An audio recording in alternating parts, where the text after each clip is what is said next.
بسم الله الرحمن الرحيم الحمد لله والصلاة والسلام على رسول الله محمد بن عبد الله صلى الله عليه وسلم وعلى آله وأصحابه أجمعين أما بعد. نعم، بتوفيق الله سبحانه وتعالى tunaendelea na somo letu la ulumul Qur'an, na leo tupo kurasa nambari 50 katika kuangalia yale matamshi ambayo asili yake si matamshi ya Kiarabu lakini yakaingizwa katika lugha ya Kiarabu na matamshi hayo yako ndani ya Qur'ani. Kwa maana tunayaangalia matamshi ambayo asili yake si ya Kiarabu lakini yamo ndani ya nini? Ndani ya Qur'ani. Tamam, hakadha tunasema ma waqa'a fihi bighairi lughati al-arab, ma yale matamshi ambayo waqa'a fihi, yaliyomo au yaliyopo ndani ya Qur'ani, bighairi lughati al-arab, ambayo si matamshi ya lugha ya Kiarabu. Anasema Sheikh, ikhtalafa al-a'immatu, wametofautiana maimamu, fi wuqu'i, katika kuwepo al-mu'arrabi, matamshi yaliyoingizwa katika lugha ya Kiarabu, fil Qur'ani, ndani ya Qur'ani. Aliposema al-mu'arrabi kuwa matamshi yaliyoingizwa katika lugha ya Kiarabu, kwa maana yake matamshi hayo asili yake siyo Kiarabu bali yalitumiwa na Waarabu kiasi yakawa ni kama lugha yao. Tamam, kiasi nini? Yakawa ni kama lugha yao. Sasa yakaja ndani ya Qur'ani pia yakawa ni yameteremshwa maandishi kama hayo. Tamam, hakadha wanasema ikhtalafa al-a'immatu fi wuqu'i al-mu'arrab fi al-Qur'an, watofautiana wanawazuoni fi wuqu'i, katika kuwepo al-mu'arrabi, matamshi yaliyoingizwa katika lugha ya Kiarabu, fi al-Qur'an, ndani ya Qur'ani. Tumeelewana hapo? Fal aktharun, basi wengi wao, wa minhum, na miongoni mwa hao al-Imam Shafi'i, yani al-Imam Shafi'i wa Ibn Jarir wa Abu Ubaidati wal Qadhi Abu Bakr wa Ibn Faris ala adami wuqu'ihi fihi, kwa maana ala adami, wamekubaliana juu ya kutokuwepo matamshi hayo fihi, ndani ya Qur'ani.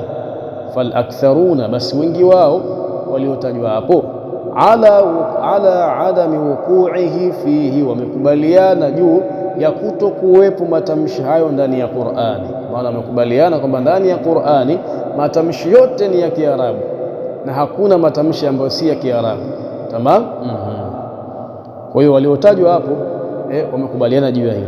Liqaulihi ta'ala, wakatoa hoja kusema liqaulihi ta'ala, kwa ushahidi wa kauli yake Allah aliposema Qur'anan Arabiyan, Qur'ani imeteremshwa kwa lugha ya Kiarabu.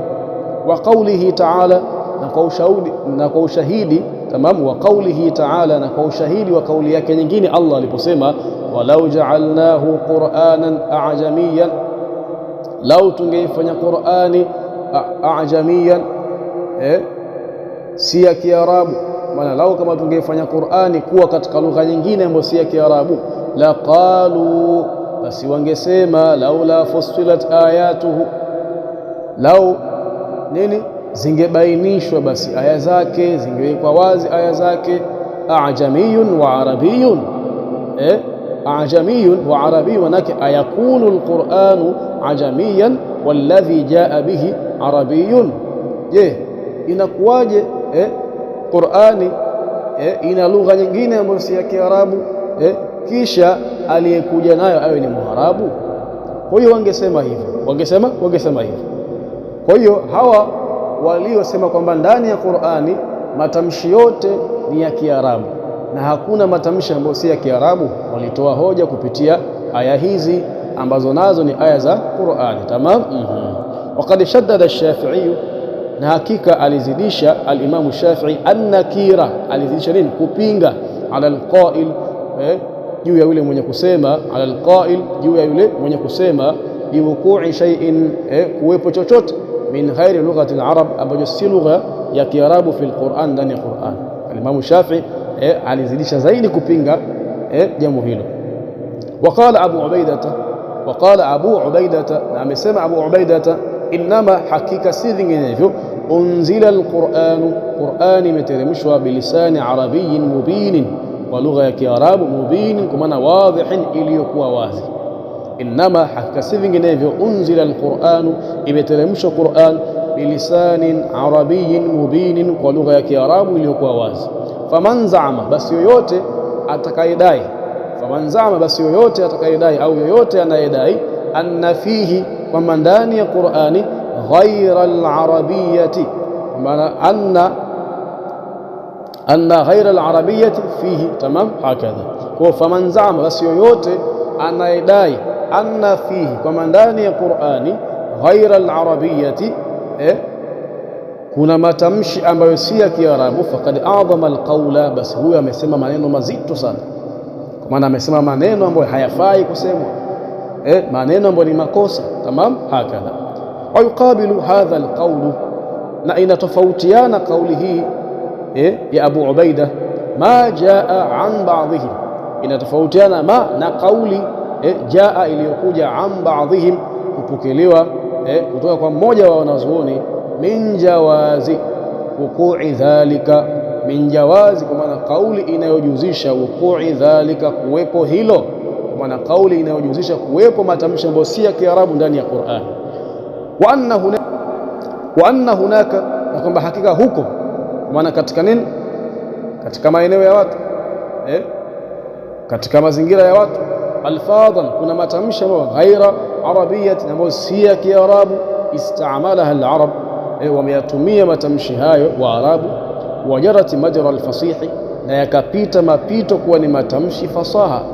Matamshi fasaha kwa maana wao wenyewe waliyaelewa na wakawa wanayatumia. Fawaqaa biha albayan, fawaqaa, sawa, ukapatikana biha, kupitia matamshi hayo, albayanu, ubainisho, kwa maana wakawa wanayaelewa matamshi yale, sawa sawa, na wakiwazungumzisha watu wengine pia wanawaelewa, sawa sawa sawa, ndio maana yake. Wanazala alquran, na Qur'ani ikateremsha, wanazala alquran, na Qur'ani ikateremka ikiwa na matamshi gani? Matamshi hayo, tamam. Kwa hiyo walianza kuyatumia, baada ya kuanza kuyatumia yakawa yanafahamika kwa watu, ndio fawaqa biha albayan, tamam, ukapatikana kupitia matamshi hayo ubainifu, kwa maana watu wakawa wanafahamu, hata Waarabu wenyewe kwa wenyewe wakiongea wanafahamu. Basi wanazala alquran, na Qur'ani kateremka na matamshi hayo. Waqala akharun, na wakasema wengine, waqala akharun, na wakasema wengine, kullu hadhihi alalfadhi arabiyyatun sirfatun, sirfatun, kullu hadhihi alalfadhi, matamshi yote haya ya Qur'ani, arabiyyatun sirfatun, sirfatun bimaana khalisatun, tamam. Sasa mtu aseme sharabun sirfun, kwa maana sharabun ghairu mamzujin, kinywaji kilichokuwa safi, kwa maana kinywaji ambacho kimetengenezwa mathalan na embe tu, au na ukwaju tu, au na pensheni tu, tamam, hakadha. Kwa hiyo wakasema wengine, kullu hadhihi alalfadhi, matamshi yote yaliyomo ndani ya Qur'ani, arabiyatun sirfatun, yote ni ya Kiarabu kilichokuwa safi kabisa, kwa maana yote ni Kiarabu ambacho hakijaingiliwa na lugha ambayo si ya Kiarabu. Lakini lughatul arab, lugha ya Kiarabu, muttasi'atun jidda, ni pana mno, ni pana mno, kama nilivyowaambia katika darasa iliyopita kwamba wanawazuoni wengi wamekiri kubobea katika fani mbalimbali, lakini si katika lugha, sawa. Kila aliyekuwa ni imamu katika balagha, basi ujue amefahamu kanuni za kibalagha kwa sehemu kubwa. Kila aliyekuwa ni imamu katika nahau, basi amefahamu nini? Amefahamu kanuni za nahau kwa kiasi kikubwa. Lakini katika upande wa lugha, kila mmoja alikiri kwamba nini? Sijaifahamu lugha. Kila mmoja katika wanazuoni alisema amma fi lugha la a'rifu shay'an, ama katika lugha sifahamu chochote. Kwa sababu gani? Lugha ni pana na kila siku maneno ni mapya, tamam, hakadha. Kwa hiyo lakini lughatul arab, lugha ya Kiarabu, muttasi'atun jidda, ni pana mno. Wala yab'udu, na wala si jambo la kushangaza, wala yab'udu, na wala si jambo la kushangaza, an takhfa ala al-akabir, kufichikana ala al-akabir, kwa watu wakubwa, kwa maana watu ambao walisifika kuwa ni wanawazuoni. Aljullatu ndio faili wa takhfa. Wala yab'ud, na wala si jambo la kushangaza, an takhfa, kufichikana ala al-akabir, kwa wanawazuoni wakubwa au kwa watu wakubwa, aljullatu, kufichikana sehemu kubwa ya lugha hiyo, kufichikana sehemu kubwa ya lugha hiyo. Waqad khafiya ala ibn Abbas radhiyallahu anhuma, na hakika ilifichikana kwa Ibn Abbas maana fatir wa fatih, maana ya tamshi la fatir na maana ya tamshi la fatih. Tamam, hakadha qala ash-Shafi'i fi ar-Risala, amesema al-Imam ash-Shafi'i kwenye kitabu chake cha ar-Risala, la yuhitu bil lughati illa nabiyyun, haifahamu lugha kwa kiasi kikubwa, kiasi akaweza kuizunguka, tamam, ile lugha akawa anaifahamu kwa kiasi kikubwa na asiyofahamu ni machache mno, illa nabiyyun, isipokuwa nabii. Na hata yuhitu maana nyingine ina maana pia kufahamu kila kitu, tamam. Kwa hiyo la yuhitu bil lughati illa nabiyyun, hafahamu lugha yote isipokuwa nabii, tamam, hakadha. Kwa al-Imam Shafi'i alisema hilo ndani ya kitabu chake cha Ar-Risala, tamam, hakadha, la yuhitu bil lughati illa nabiyyun, haifahamu lugha yote isipokuwa nabii. Kwa maana wasiokuwa manabii wanakuwa na taksiri katika nini? Katika kuifahamu lugha yote, kwa maana wanakuwa hawawezi kuifahamu lugha yote kwa ujumla, na wanawazuoni wengi wamekiri hilo, tamam, hakadha. Kwa hiyo wakasema wengine, matamshi yote yaliyomo ndani ya Qur'ani arabiyatun sirfatun, kwa maana arabiyatun khalisatun, yote ni Kiarabu kilichokuwa safi, Kiarabu ambacho hakijaingiliwa na matamshi ambayo si ya Kiarabu, tamam, hakadha.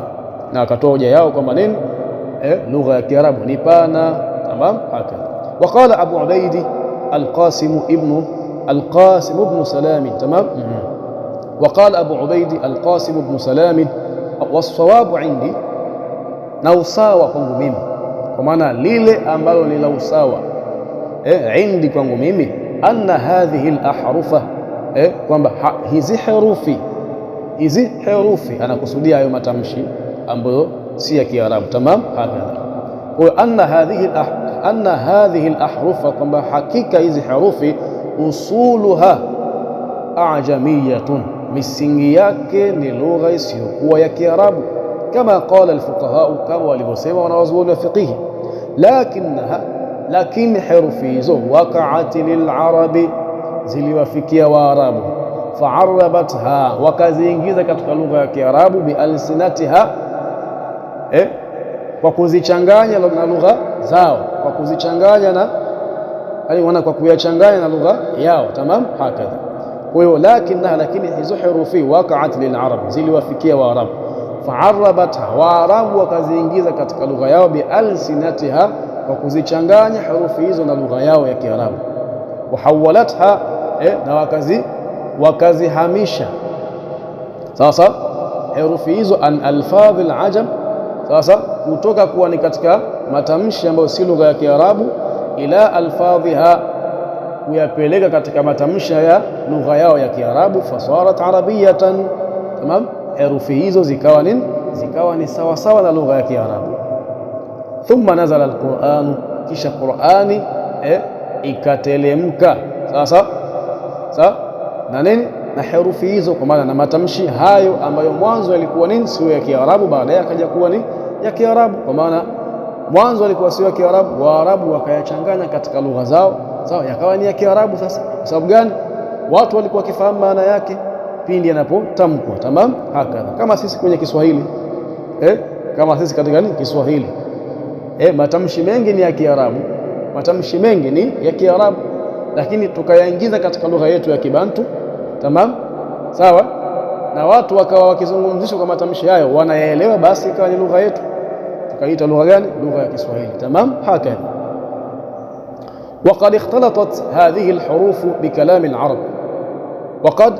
وقد اختلطت، نحقيقة zilichanganyika hadhihi alhuruf, herufi hizi, bikalami alarab, na maneno ya Waarabu.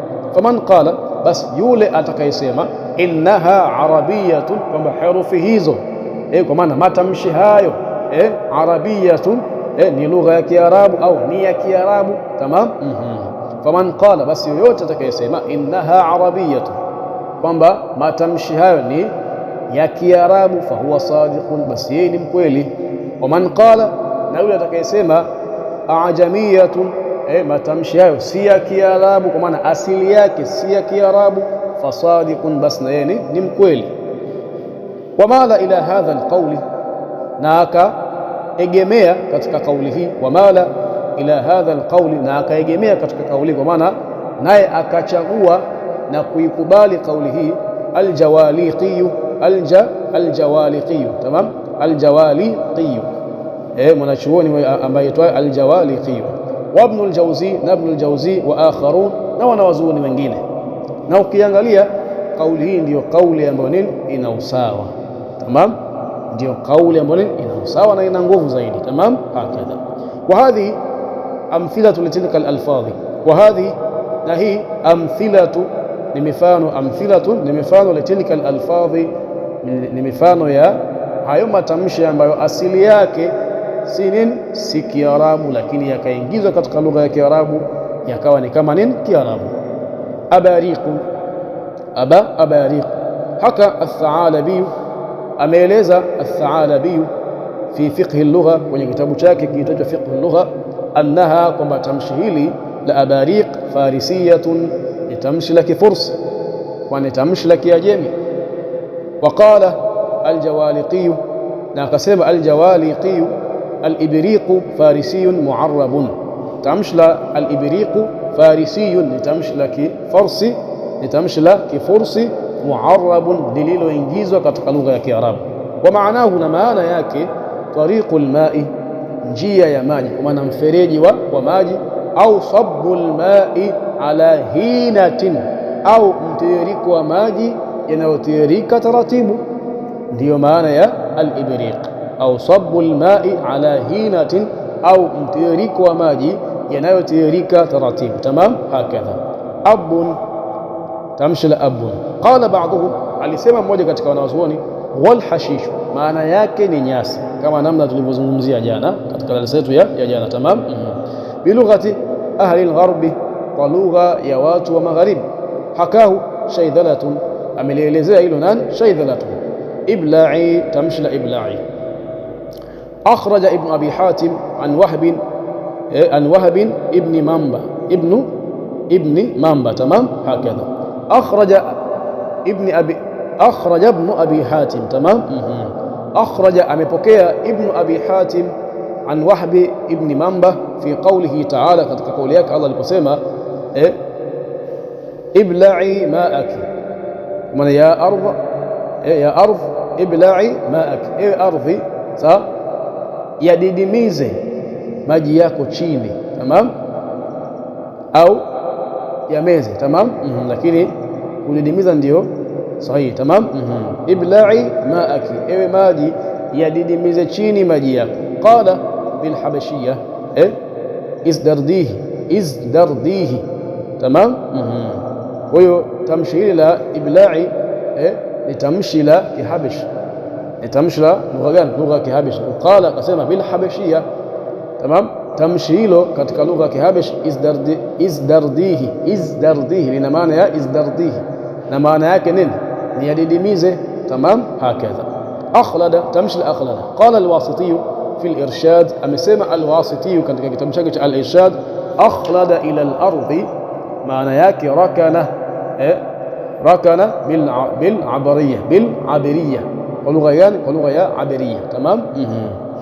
Akhlada ila al-ardi, maana yake rakana. Rakana ni kuelemea, na kuelemea kwa maana vipi? Kushikamana na dunia, au kutarajia kubakia wapi? Ardhini, sawa sawa. Ina maana kwamba yule mtu ambaye ameegemezewa, sawa sawa, fiili hii ya akhlada ila al-ardh, kama ni mtu ambaye anataka nini? Anataka abaki milele wapi? Ardhini, asife, sawa sawa, aendelee kula maisha tu, sawa sawa. Ndio maana ya rakana, tamam. Kwa hiyo akhlada ila al-ardh, tamshi la akhlada maana yake rakana, sawa sawa. Maana yake nini? Ni rakana bil abiriyya, kwa lugha gani? Kwa lugha ya al-abiriyya. Kwa hiyo pia akhlada vile vile pia si tamshi la Kiarabu. Al-araik, tamam. Al-araik. Haka Ibn al-Jawzi ameelezea Ibn al-Jawzi fi funun al-afnan, kwenye kitabu chake cha funun al-afnan, annaha as-surur bil-habashiyya. Annaha kwa matamshilo as-surur lina maana ya matandiko bil-habashiyya, na ni tamshi gani? Tamshi la Kihabish. Tamam, hakadha. Istabraq akhraj Ibn Abi Hatim an ad-Dhahak annahu ad-dibaj al-ghalidh. Amepokea Ibn Abi Hatim kutoka kwa ad-Dhahak annaha kwa matamshi hilo ad-dibaj al-ghalidh ina maana ya dibaji nzito, kama ina maana ya hariri nzito bilughati al-ajam. Na tamshi hilo ni lugha ambayo si ya Kiarabu. Tamam, hakadha. Asfarun. Tamam, asfarun imekuja ndani ya Qur'ani kamathali al-himari yahmilu asfara kwenye suratu al-Jumu'ah. Tamam, yote imekuja kwenye Qur'ani, lakini ili pengine mtu anaweza kujiuliza limekuja wapi? Mungu anakuwa niligusia. Tamam, asfarun limekuja katika surati al-Jumu'ah kamathali al-himari yahmilu asfara. Tamam, hakadha. Qala al-Wasiti fi al-Irshad, amesema al-Wasiti fi al-Irshad hiya al-kutub bis-Siryaniyya. Tamam, hiya tamshilo al-kutub ina maana ya kitabu bis-Siryaniyya katika lugha gani? Ya as-Siryaniyya. Tamam. Isri qala Abu al-Qasim, amesema Abu al-Qasim fi lughati al-Qur'an, katika lughati al-Qur'an maanahu maana tamshila isri ahdi adi yangu bin nabtiyya, katika lugha gani? Lugha ya an-nabtiyya. Tamam, hakadha.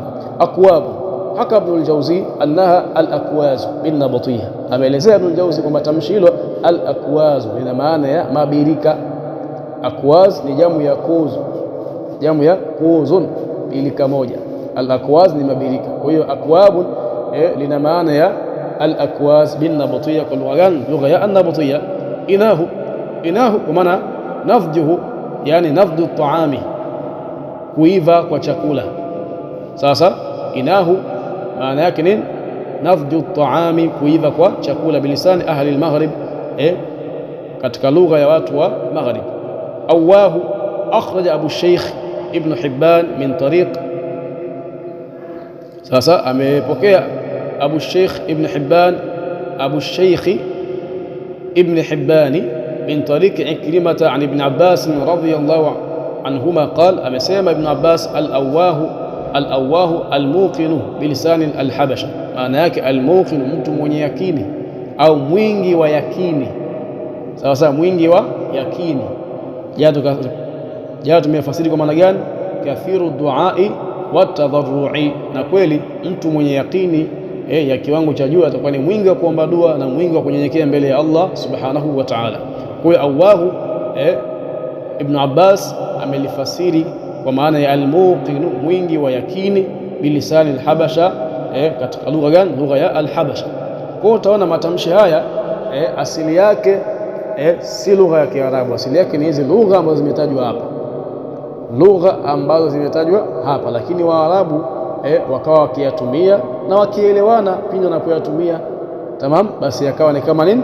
Matamshi yaliyomo ndani ya lugha yao. Kwa hiyo ndani ya Qur'ani yapo matamshi ambayo asili yake siyo ya Kiarabu, ni ya lugha nyingine. Tamam, ambazo zimetajwa hapa. Tamam, hakadha. Sheikh anaendelea kusema qaidatu, kwa maana hii ni kanuni, hadhihi qaidatun, hii ni kanuni tataallaqu bit-ta'rif wal-tankir, inayofungamana bit-ta'rif na jina ambalo ni maarifa, wat-tankir na jina ambalo ni nakira. Tamam. Idha dhukira al-ismu marratayn, litakapotajwa jina mara mbili. Idha dhukira al-ismu marratayn, litakapotajwa jina mara mbili, falahu arba'atu ahwali, basi jina hilo litakuwa na hali ngapi? Hali nne. Liannahu, kwa sababu imma an yakuna ma'rifatayn, imma yawe yote ya majina mawili yawe ni maarifa, au nakratayn, au yawe ni nakra. Tamam. Au al-awwalu nakratan, au la kwanza liwe ni nakratan, wa thani ma'rifatan, na la pili liwe ni maarifa. Tamam. Au bil aks, au kinyume chake, kwa maana la kwanza liwe ni maarifa, la pili liwe ni nakra. Tamam, hakadha. Fa in kana ma'rifatayn, basi jina likiwa limetajwa mara mbili, kwa maana jina hili moja limetajwa mara mbili, sawa, na yote yakawa ni maarifa, kwa maana yote yameingiliwa na alif na al, fathani huwa al-awwal, basi ile jina la pili, sawa, ndio lile la kwanza, ghaliban, mara nyingi.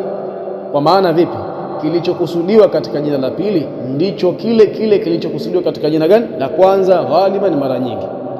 Dilalatan, kwa kufahamisha, ala al-mahud, juu ya kile kilichotajwa hivi punde, alladhi, ambacho kwamba huwa al-aslu, ndio asili, fi llami, katika ile lam, alladhi, ambacho kwamba huwa al-aslu, ndiyo asili, fi llami, katika ile lam.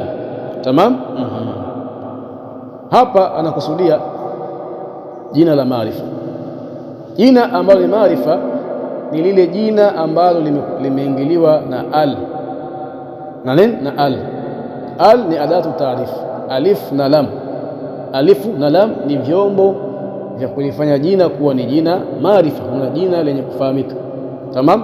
Sasa hizi al zimegawanyika katika sehemu mbili, kuna al ya jinsia na kuna al ya al-ahadiyya. Tamam. Kuna al ya jinsia. Al ya jinsia ni ile ya kutajwa jina pasi na kukusudiwa, sasa, lakini pia kutajwa jina pasi na kutanguliwa kutajwa kwa nakira. Tamam. Lakini lina alif na lam. Mfano wake, wal asri innal insana lafi khusr, hakika mwanadamu yuko ndani ya hasara. Pale limekuja tamshi gani? La al-insana, lina alif na lam. Ile pale ni alif na lam iliyoingia pale ni jinsia, ile adatu taarifi iliyoingia pale ni jinsia, kwa maana kila mwanadamu, ina maana hiyo, si ndio? Lakini pia kuna al-ahadiyya. Al ya al-ahadiyya. Al ya ahadiyya ni ipi? Ni ile alif na lam ambayo tustakhdam, sasa tustakhdam, inayotumiwa litayini shay'in muhaddadin, kwa ajili ya kukitambulisha kitu maalum, maarufun, kilichofahamika, salafan, muda wa nyuma kidogo, baina almutakallimi wassami, kati ya aliyetamka tamshi hilo, sasa, na aliyesikia tamshi hilo. Tamam. Hakadha, mathalan, anijie mtu mimi, si ndio? Sawa, ambaye simjui, sawa, kisha nikaulizwa alikuja nani? Nitasema rajulun tawilun, kama ni mrefu, si ndio? Alikuja mtu mmoja hivi mrefu, sawa sawa, nitasema hivyo. Sababu gani? Simjui. Shona. Sasa mimi nimesema rajulun tawilun nikiwa na mwenzangu, sawa sawa, kwa maana kati yetu hapa kuna mutakallim na as-sami'. Mutakallim ni mimi, yeye ni as-sami'. Kisha kesho akaja mtu yule nikaulizwa ni nani alikuja, nitatia alif na lam katika ile rajulun tawilun. Mwanzo nilisema rajulun tawilun, lakini sasa hivi nitasemaje? Ar-rajulu tawilu, ar-rajulu at-tawilu, amekuja mtu mrefu, lakini nimetia alif na lam, kwa maana nini? Kuonesha kwamba ni yule wa jana, ni yule nini wa jana. Kwa hii al iliyoingia hapa katika ar-rajulu tawilu ni al-ahadiyya, al ya kuonesha kwamba kitu hichi ni kitu ambacho mwanzo kilikuwa hakijafahamika, lakini kilishafahamika kati ya yule aliyezungumza na aliyesikia kinazungumza. Tamam.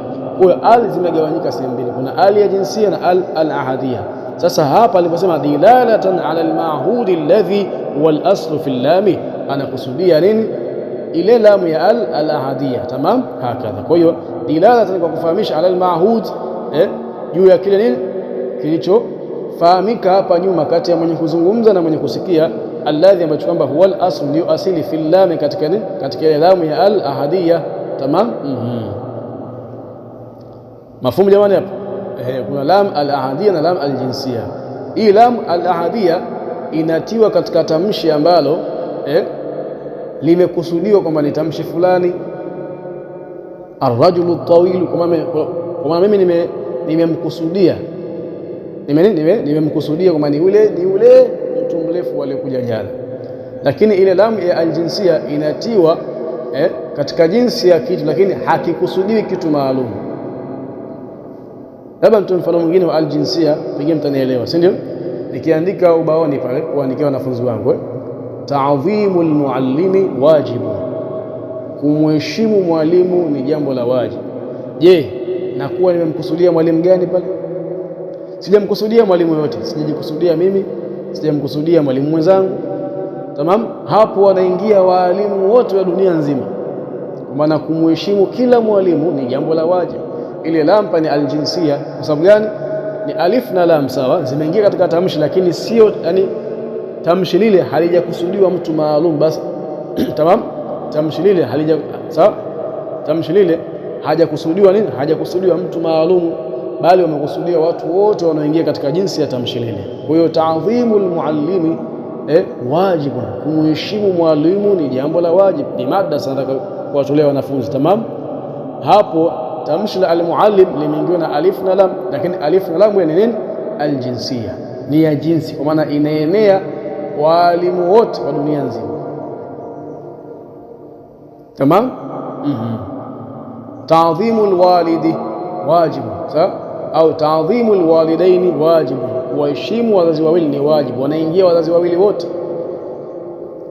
Kwa kuna al ya jinsia na kuna al ahadiyya. Al ya al ahadiyya ni alif na lam, lakini kilichotamkwa pale kinakuwa kimekusudiwa ni kitu fulani peke yake. Tamam, na ile jinsia inakuwa inakusanya vile vitu vyote vya jinsi kama ile. Tamam. Kwa ndo kasema hapa dilalatan ala almahudi alladhi huwa al-aslu fi al-lami au al-idafatu, au kwa kuegemezewa, au al-idafa, au nini, kwa kuegemezewa, kwa maana kufanywa idafa. Tamam. Nahu ihdina as-sirata al-mustaqim, tuongoze katika njia iliyonyooka. Sirata alladhina an'amta alayhim, utaona hii sirata hapo ni maarifa. Kwa nini imefanywa idafa? Sawa sawa sawa, imefanywa nini? Idafa. Na kwa kuwa ni maarifa na kabla yake lilitangulia tamshi ambayo ni maarifa, basi sirata hii ambayo ni sirata alladhina ndiyo ile sirata iliyokusudiwa nyuma. Tamam, haka wakasema fa in kana maarifataini, ikiwa yote ni maarifa, fathani huwa al-awwalu ghaliban, basi lile tamshi la pili ndio lile tamshi la kwanza, kwa maana lile tamshi la pili kilichokusudiwa pale ndicho kile kilichokusudiwa katika tamshi la kwanza. Kwa hiyo ihdina sirata almustaqim,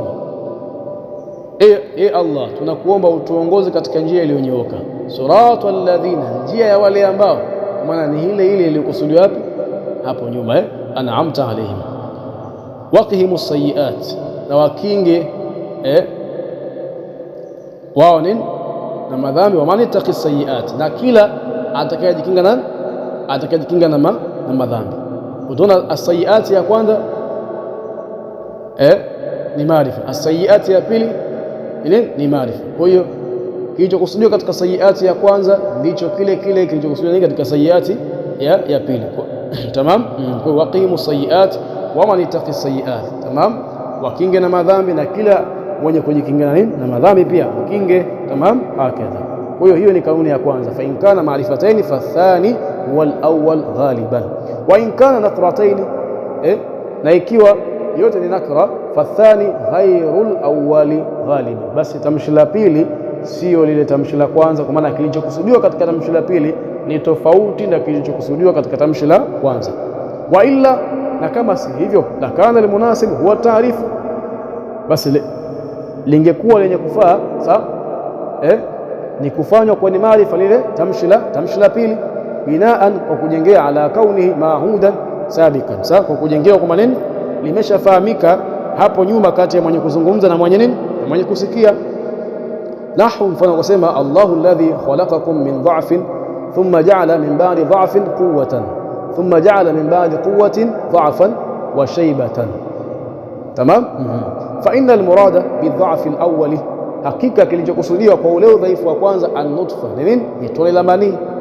Wa bithani at-tufuliyatan, an-nutfatun, si ndio? Fa inna almurada bidha'fi alawwali an-nutfatu marfu'u. Tamam. Kwa fa inna almurada, hakika kilichokusudiwa bidha'fi alawwal kwa ule udhaifu wa kwanza, an-nutfatu ni manii, wa bithani at-tufuliyatu, na kwa ile dhafu ya pili ni utoto, wa bithalith, na kwa ile dhafu ya tatu ashuyukh ashaykhukhatun. Tamam, ashaykhukhatun ni utu uzima.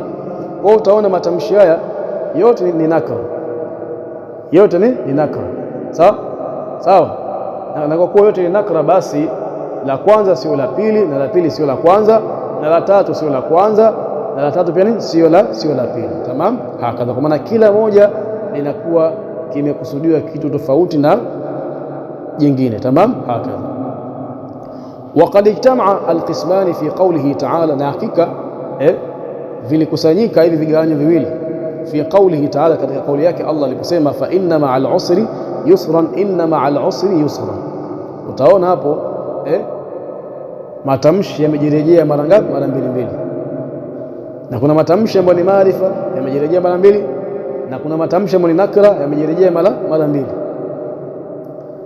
Fal usru thani, basi huwa wepesi wa pili uliozungumziwa hapa, huwa al-awwal, ndio ule wa kwanza, kwa maana ya wepesi wa pili ndio ile maana ya wepesi wa kwanza.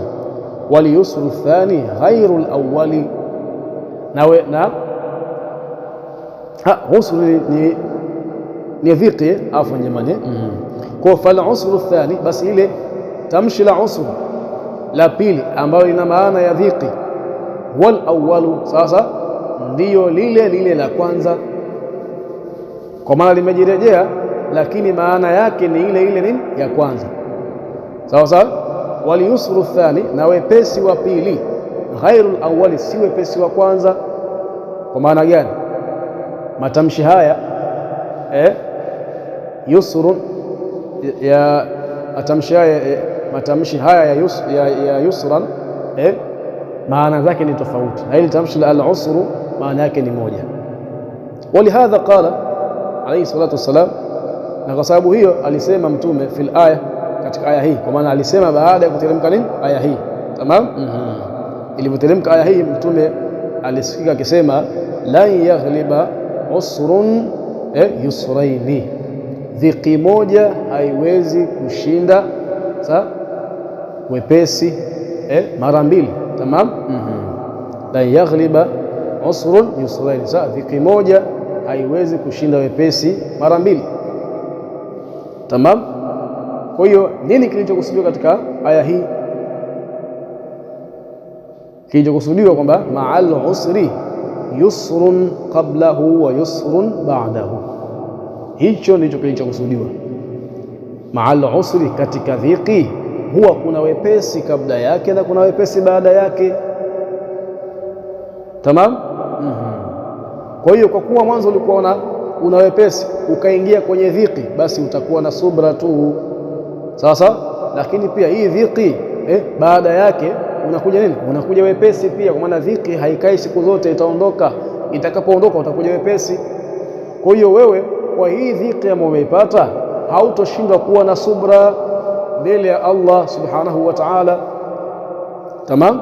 Ndio Mtume akasema lan yaghliba usrun yusrain, dhiki moja haiwezi kuzidi wepesi wa mara mbili, wepesi wa mara mbili. Kuonekana kwamba anaambiwa yule mja ambaye yuko katika dhiki kwamba kabla ya kupata dhiki ulikuwa katika hali ya wepesi, kwa maana ulikuwa katika hali ya kutokuwa na dhiki, basi hiyo dhiki itakuondoka, utakuja wepesi. Kwa hiyo kuwa na subra. Ulikuwa na afya yako nzuri, ulikuwa na nini? Na afya yako nzuri, ulikuwa na afya yako nzuri, kutokea ukapata maradhi, basi kuwa na subra. Baada ya hapo utakuja kupoa, utarudi katika hali yako ya kuwa na afya. Tamam, ndio maana ya maneno haya. Kwa utaona hapa tamshi ambayo ni maarifa limejirejea likawa na maana ile moja, na ndiyo kanuni. Tamam, lakini tamshi ambalo ni nakra limejirejea mara mbili, sawa, lakini maana zake ni tofauti. Tamam, hakadha, na ndiyo kaida, ndio kanuni.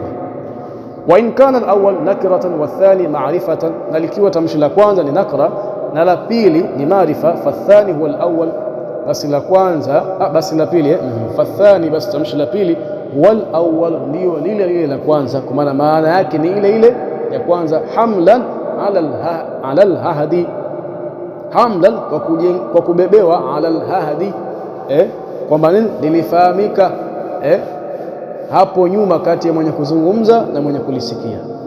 Nahu, mfano kusema kama arsalna ila fir'auna rasulan fa'asa fir'aunu rasula, kama tulivyomtumiliza wa Firauni mtume. Fa'asa fir'aunu rasula, mtume fa'asa fir'aunu rasul, Firaun akamwasi mtume huyo. Kwa hiyo utaona hapa imekuja nakra, sawa sawa, imekuja ni nakra. Ukaona katika Qur'an Allah anazungumza na wewe, si ndio? Kama arsalna ila fir'auna rasula, Allah anazungumza na wewe, Allah ndiye mutakallim wa anta as-sami', na wewe ni mwenye kusikia. Kisha baada yake akaja kulirejea tamshi lile lile la rasulan wa maarifa, fa'asa fir'aunu rasula. Tamam, kwa maana yule rasula aliyetajwa nyuma ndiye huyo, haimaanishi kwamba ni tofauti. Tamam, kwa baada ya kumtaja mara ya pili wewe ukafahamu kumbe ni yule ambaye tulimzungumza hapo nyuma. Tamam, kwa nyuma tulimzungumza hatukumjua ni nani, lakini baadaye kwa tukamrejea tena. Tamam, tukamrudia tena kumzungumza yule. Sasa tayari akawa amefahamika kwamba ni yule ambaye hatukumjua hapo nyuma. Tamam, hakadha. Kwa hiyo fa'asa fir'aun ar-rasul, kwa ikiwa la kwanza litakuwa ni nakra na la pili litakuwa ni maarifa, fathani huwa al-awwal, basi la pili ndio la kwanza, hamlan ala al-ahdi. Tamam. Akatoa mfano mwingine, fiha misbahu al-misbahu fi zujajatin, az-zujajatu. Utaona kinakusudia kitu hichi kimoja, tangulia nakra ikaja maarifa, nakra maarifa. Tamam, hakadha. Ila siratin mustaqimin, siratillah, njia iliyonyoka, njia ya Mwenyezi Mungu. La kwanza ni nakra, la pili ni maarifa. Sawa, tena ni almuarraf bil idafa. Tamam, limefanya kuwa ni maarifa. Kwa nini? Kwa idafa, kama alivyosema pale nyuma. Tamam, kama alivyosema wapi pale nyuma. Tamam, dilalatan ala alma'hud alladhi huwa al-aslu fi al-lam, katika lam al-ahadiyya au al-idafa, au kwa kuegemezwa. Tamam, tamshi muda mwingine linakuwa ni muarraf bil idafa, linakuwa ni maarifa kwa kuegemezewa katika nini, katika kitu kingine. Tamam, mfano wake nikisema kitabun, hapo inakuwa ni kitabu chochote kile, inakuwa ni kitabu chochote kile. Tamam, lakini nikisema kitabun nahwi, kitabu cha nahau, inakuwa sasa sio kitabu chochote, inakuwa kimeshafahamika kwamba ni kitabu cha nahau. Tamam, hakadha. Ma alayhim min sabilin innama as-sabilu, ma alayhim min sabilin innama as-sabilu. Utaona sabili ya kwanza ni nakra, sabili ya pili ni maarifa. Sasa sabili ya pili ni ile ya kwanza. Tamam, wa in kana al-awwal ma'rifatan wa ath-thani nakratan, likiwa la kwanza ni maarifa na la pili ni nakra, fala yutlaqu al-qawlu, hakuzungumzi chochote, kwa maana hakutumiwi zile kanuni ambazo zimetangulia kusemwa hapo nyuma au zimetangulizwa kusemwa hapo nyuma. Tamam, kwa fa in kana al-awwal ma'rifatan wa ath-thani nakratan, fala yutlaqu al-qawlu, hazitumiwi zile kanuni ambazo zimezungumzwa hapo nyuma, bali yutawakafu ala al-qara'ini, bali kutaangaliwa katika dalili. Sawa, al-qara'in ni jamu ya qarinatun. Tamam, na qarinatun huwa ad-dalilu al-qaribu alladhi yadulluka ala al-ghayr. Tamam, qarina hiya ad-dalilu al-qarib, ni ile dalili ya karibu, alladhi, ambayo kwamba yadulluka ala al-ghayr, inayokufahamisha kitu kingine. Tamam, ndio qarina. Kwa bali yutawakafu ala al-qara'in, kutaangaliwa katika zile dalili za karibu, kwa maana dalili ambazo zinakaribiana na tamshi hilo. Fataratan taqumu qarinatun ala at-taghayur. Tamam, fataratan, basi muda mwingine taqumu qarinatun, sawa, inasimama dalili ala at-taghayuri, kuonesha utofauti kati ya matamshi hayo. Matamshi gani? Matamshi ambayo la kwanza ni maarifa, la pili ni nakra. Nahu, mfano kusema wa yawma taqumu as-sa'atu, yuqsimu al-mujrimun ma labithu illa ma labithu ghaira sa'ati.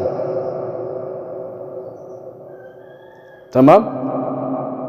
Utaona mwanzo kuna as-saa, taqumu as-saa, lakini pia mbele ma labithu ghaira sa'ati, ma labithu ghaira sa'ati. Sasa saa ya kwanza hii ina maana gani? Ina maana ya kiyama, ina maana ya kiyama. Kwa dalili ipi? Mbele yake umezungumza nani? Watu waovu. Sasa na saa ya pili ina maana nini? Ina maana ya muda. Kwa sababu gani? Nyuma yake ma labithu umezungumza kukaa, na kukaa ni jambo ambalo linafungamana na muda au sehemu. Kwa hiyo hii mujrimuna iliyokuja mbele ndiyo dalili ya karibu iliyotufahamisha kwamba hii saa ya nyuma inakusudiwa nini? Kiyama. Kwa maana hili tamshi la saa hapa nyuma kinakusudiwa kiyama. Tamam.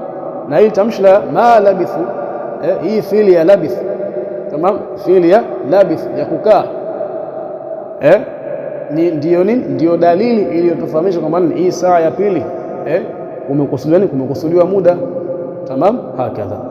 Wa taratan taqumu qarinatun ala al-ittihadi, na muda mwingine dalili ile ya karibu inasimama juu ya kuonesha kuwa ni kitu kimoja, kwa maana kuonesha kwamba matamshi haya ni kitu nini? Ni kitu kimoja.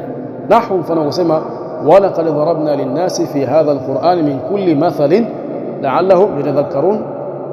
Qur'anan arabiyyan, Qur'anan arabiyyan. Utaona limetangulia tamshi ambalo ni maarifa.